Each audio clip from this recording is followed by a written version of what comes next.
안녕하세요. 엔트리와 40개의 작품들 39번째 시간입니다. 이번 시간에는 사자성어 이어 말하기 게임을 만들어 보겠습니다.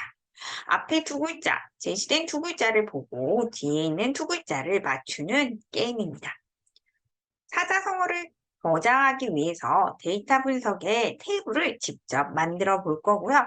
신호와 변수를 이용해서 결과를 알려주도록 하겠습니다. 작품을 만들어 보겠습니다. 39번째 작품이네요. 사자성어 이어 말하기로 변경을 하고 엔트리봇 오브젝트는 삭제하겠습니다. 오브젝트를 추가하겠습니다. 배경이 되는 지도 검색해서 지도 추가하고요. 체크 상자에서 맞춰야 되는 두 글자를 표시해주는 체크 상자를 추가했습니다. 체크 상자가 하나 더 필요합니다. 복제해서 사용하겠습니다. 체크 상자가 두 개가 되었네요. 글 상자를 추가하겠습니다. 오브젝트 추가하기에서 글 상자를 첫 번째 글 상자는 제목을 입력할 수 있도록 사자성어 이어 말하기라고 입력을 하고요.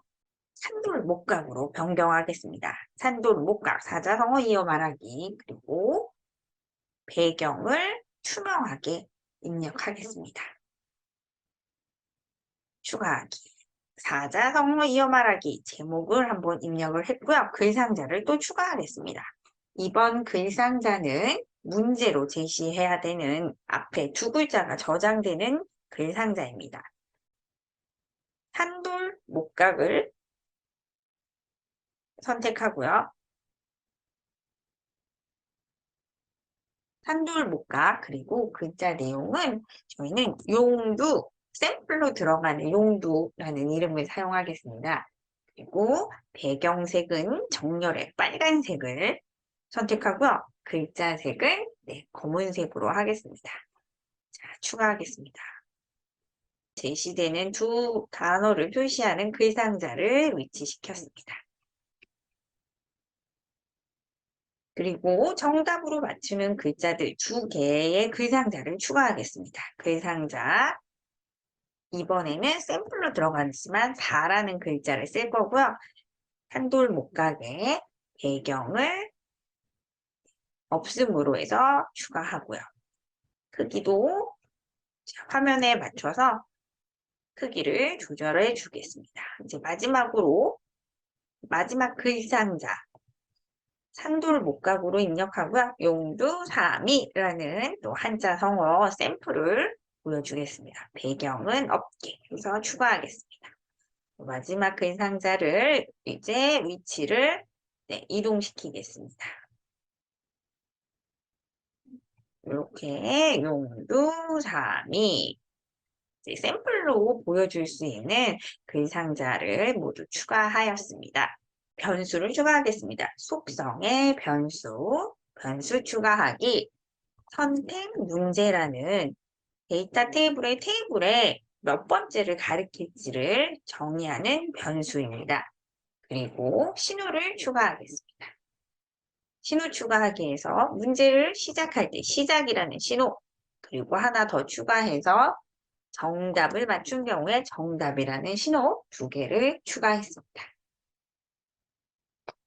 그리고 용두라는 문제가 문제의 결과를 확인할 수 있는 오브젝트이기 때문에 여기에다가 소리를 추가하겠습니다. 소리 추가하기 할 때는 오브젝트가 먼저 선택이 되어야 합니다. 와우라고 하는 소리를 추가하는데요. 소리가 추가된 오브젝트는 바로 문제를 제시하고 있는 용두라는 이 글상자입니다. 여기에 소리 추가했습니다. 이제 정보를 저장할 테이블을 만들어 보겠습니다. 데이터 분석에 있는 테이블을 이용해서 테이블 추가하기 해서 새로 만들기를 클릭하겠습니다. 테이블 새로 만들기 해서 이렇게 엑셀 파일과 비슷하게 테이블을 컬럼과 그리고 로를 마음대로 저장할 수 있는 테이블을 확인을 했습니다. 여기에 저희는 문제가 들어가는 두 글자, 앞에 두 글자가 저장되는 문제와 뒤에 두 글자가 저장되는 정답이라는 두 개의 컬럼을 사용하겠습니다.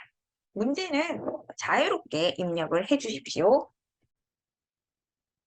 작심, 3일 이렇게 알고 있는 한자 성어를 두 글자씩 입력을 하겠습니다. 그리고 테이블의 이름을 사자성어로 저장을 하고 저장하기를 누르겠습니다. 확인을 누르면 이렇게 필요한 정보들만 저장된 결과를 확인할 수가 있습니다. 적용하기 버튼을 누르게 되면 사자성어의 정보들을 접근할 수 있는 블럭들을 확인할 수가 있습니다. 이제 용두라는 문제를 저장하는 글상자의 코드를 작성하겠습니다. 시작하기 버튼이 클릭이 되었을 때 문제를 내주도록 하겠습니다. 이런 데이터 분석의 테이블에 순서대로 가지고 오는 것이 아니라 무작위 순서로 문제를 추출해 오도록 하겠습니다. 선택 문제에 정리를 하도록 하겠습니다. 테이블에서 가지고 오기 위해서 테이블에 행 개수를 하나 가지고 올 거고요. 문제를 무작위로 가지고 오기 위해서 2부터 사자성어의 행 개수만큼 사이에 있는 문제를 추출해 올 것입니다. 그래서 여기다 넣을게요. 자, 여기서 2부터 사자성어의 행 개수 총 10개, 2부터 10 사이에 무작위수를 가지고 오는 이유는 데이터 분석의 테이블을 보면은 여기 첫 번째 줄에는 우리가 어떤 데이터가 들어가는지에 대한 문제와 정답이라는 인덱스 정보가 들어있어서 실질적으로 데이터가 들어있는 컬럼 줄은 두 번째 줄부터 들어있기 때문에 두 번째에서 10번째까지의 번호의 정보를 하나 가지고 오겠다는 겁니다. 2부터 10 사이에 무작위수로 선택 문제를 뽑는 코드를 작성했습니다. 이제 신호를 보내주겠습니다. 시작! 이제 문제가 선택돼서 문제를 낼 준비가 됐다. 시작 신호를 보내고요. 엔트리라고 글을 쓸 건데요. 앞에 두 글자를 입력을 하겠습니다. 사자성어 테이블에 선택 문제, 두 번째 행이 아니라 우리가 뽑아놨던 선택 문제 번째 행의 문제값을 써주고요. 여기 제시가 된 문제값을 이제 대답에 사용자가 입력을 할 거고요. 이 값은 우리 요거 복사해서 쓸게요. 사자성어 테이블의 선택 문제 행의 문제가 아니라 정답과 비교를 해야 되겠죠. 그래서 맞춘 경우와 맞추지 않은 경우를 처리하겠습니다. 흐름에서 조건 블록을 사용해서 맞춘 경우는 이 두 값이 일치하는 경우죠. 대답과 테이블의 정답을 비교를 해서 같은 경우에는 정답을 실질적으로 보여주기 위해서 신호를 보내겠습니다. 정답 신호를 보내고 우리가 오 잘했어 그래서 소리 탭에다가 소리를 추가해 놨습니다. 축하해주는 소리 재생하기 블록을 추가하겠습니다. 그리고 말도 해줘야 되겠죠. 정답이라고 말해주겠습니다. 그리고 틀린 경우에는 오답이라고 말해주겠습니다.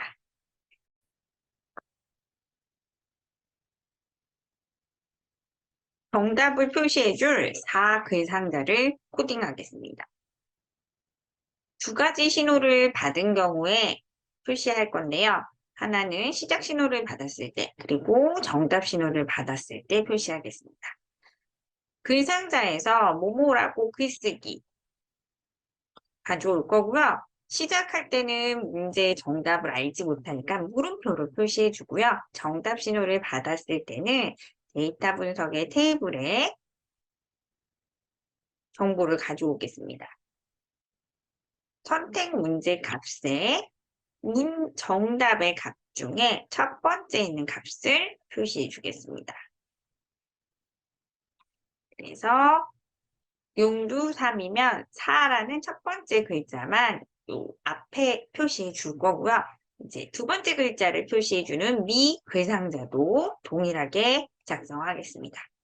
신호 두 가지를 받을 거고요. 한 번은 시작, 한 번은 정답 신호를 받았을 때 글상자에서 글을 써줄 겁니다. 시작은 물음표로 표시해 줄 거고요. 정답을 받은 경우에는 데이터 테이블에 있는 정답을 표시해 주고 선택 문제 값의 정보를 가져오겠습니다. 두 번째 글자를 표시해 주기 위해서 엔트리에 1번째 글자 블럭을 가지고 온 다음에 껴넣겠습니다. 그래서 여기가 두 번째 글자로 바뀌어야 되겠죠. 코드가 완성되어서 결과를 확인해 보겠습니다. 홍이 인간. 네, 이렇게 정답을 맞췄고요. 지금까지 사자성어 이어 말하기는 한 번만 질문을 하고 있는데요. 연속해서 질문할 수 있도록 글상자에 계속 반복하기 블럭을 추가하겠습니다. 작성했던 코드들을 삽입을 해서 문제를 내는 용두라는 글상자를 수정했습니다. 결과를 확인해 볼게요. 홍이, 인간. 네, 인간을 넓게 이롭게 하는 홍익 인간, 사자성어 맞았고요. 두 번째도 문제가 나왔네요. 과유불급. 네, 넘치는 것은 부족한 것만큼 못하다라는 뜻이죠. 네, 이번에는 또 같은 한자성어가 검색이 됐네요. 과유불금으로 해볼게요. 네, 이렇게 되면 오답이라고 결과를 말해주고 연속해서 사자성어 이어 말하기를 할 수가 있습니다. 친구들도 데이터 분석의 테이블 정보에 더 많은 사자성어를 입력해서 친구들과 사자성어 이어 만들기 게임을 한번 해보도록 하겠습니다. 친구들, 다음 시간에 만나요. 안녕.